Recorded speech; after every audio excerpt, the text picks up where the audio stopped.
Valte Fapa, Jacob Birthday Pualin, Lakasiema, Kansange. Chungkwan uleng ruat ang zelin, mi mang piangin lung tiloman. Ichun le zua lung lom kiman, sapming ko na Jacob tiin.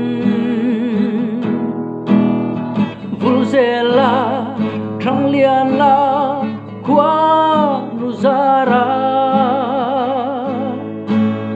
Ichun le zua lung tilomin, Antuang zelini hun mang zelro.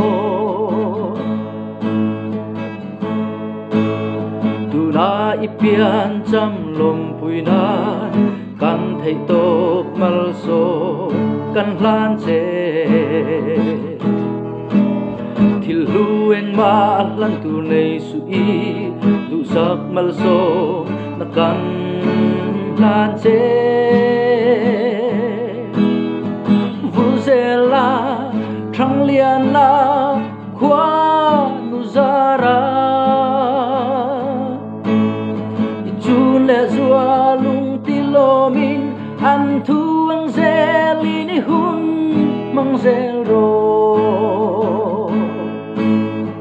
Vulzela, Trang Lian la, Kwa Nuzara.